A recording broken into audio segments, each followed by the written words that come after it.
All right, folks, so that part recorded, so now we're good to go to finish off these notes. So 2 problems left, but very lengthy, and now they're asking us to solve. So remember, solve means we have to complete the entire triangle. First thing we want to do is we want to start with sketching the triangle. Sketch the triangle. So we have triangle ABC. So again, label it however you want, but if you're matching mine, I'm going to do that. So ABC, it says angle A is 60. It says that side C is 8 and side B is 10. So again, you don't have a side in an included angle. So therefore, we're going to have to start with the law of cosine. So a law of cosines, we want to start by finding A. So we start by finding A. So we go A squared equals 8 squared plus 10 squared minus, and then in parentheses, 2 times 8 times 10 times the cosine of our angle, which in this case is 60. So hopefully we are understanding how to set that up, how that goes, and then now it's calculator work, but it's the hardest part is usually setting that up. 64, there's 100, and then all this stuff, multiply this together. Again, I start with the cosine, so the cosine of 60, it equals, and then I go times 10, times 8, times 2, and that gives me 80. So then I have 164 minus 80, so that's my A squared. So 164 minus 80 gives me that 84, so I have A squared equals 84. And so again, I know we're going to want decimals here, so we want to square root that 84, square root that answer, and I find that A is about 9.17. So that's what we're going to use here, 9.17. So again, now we set that up. So now what we have to do is now we're going to solve, and we have to use the law of cosine, law of sines. So sine of 60 over the 9.17 equals the sine of, let's say we want to find B here, sine of B over 10. So again, that's how we're going to set that up, and that's what we learned with the previous set of notes where we would now cross multiply. So I have 10 times the sine of 60, parentheses that, equals 9.17 times the sine of B. And again, now this is working backwards on a calculator. So again, I would go however you want to do this, but 10 times the sine of 60, it equals, my answer, this is about 8.66. So I'm going to divide both sides by the 9.17. So I have that number divided by the 9.17. And that gives me about, so that gives me about 0.94 and some numbers equals the sine of B. Again, how do we get B by itself? You do the inverse sine. So I'm going to go shift, sine, bring up that answer, and then I output that angle B is about 70, we can go 70.8. So I got about 70.8 degrees.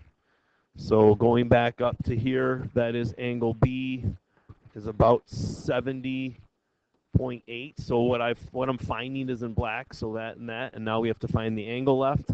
So we're going to go 180 minus 60 minus 70.8, and then that will give us our last angle.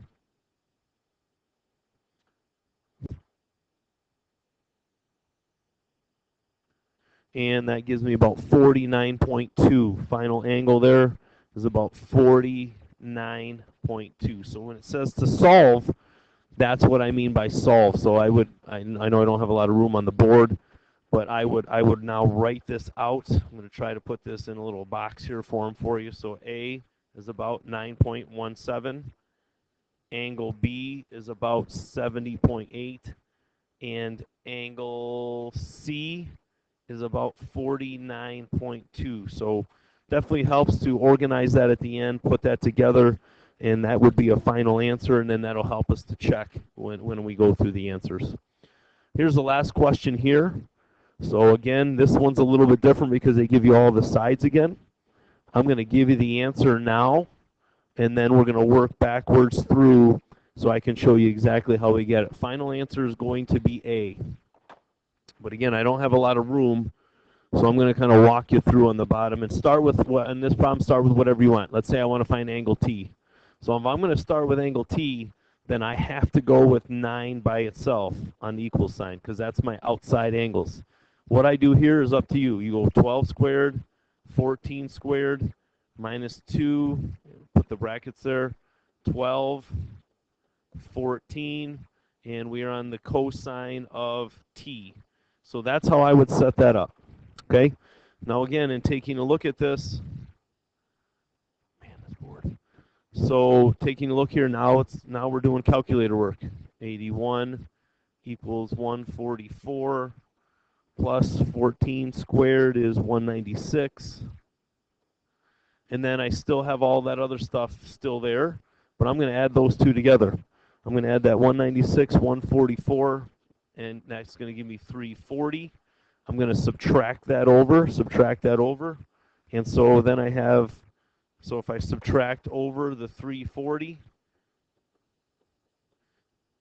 and I still have that other stuff still up there, so I have a negative 259 equals, I bring all of this stuff down. I still have a negative, and then I want to multiply those together. So I have 14 times 12 times 2, and that gives me 336. So negative 336 times the cosine of T. So now what I'm going to do, I'm going to divide by the negative 336. That's going to give me a decimal here. So I have the negative 259 divided by the 336. And so that's going to give me that the cosine of T is about 0.77 and a bunch of numbers. We have to do the inverse of cosine, shift cosine, bring up that answer. And my angle is going to be about 39.6. So T is about 39.6. You can see with our options, they're going to round that up to 40. So let's go back up to our problem. And so if T is 40, I'm now going to use the law of sine. I don't think I can move that a little bit. So what I would do here is, knowing that that angle is 40, across from that is 9. I'm going to go the sine of 40 over 9, and then whatever you want to find next. So the sine of S over 12. So again, here we cross multiply and solve. So 12 times the sine of 40. And I apologize for writing over top the other stuff. I'm trying to make this easier and you know, show you here 9 times the sine of S.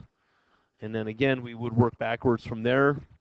You find that S is 58, and then I would subtract those two angles from 180 to get R, which is 82. So I know a lot of stuff. Appreciate the effort here, folks.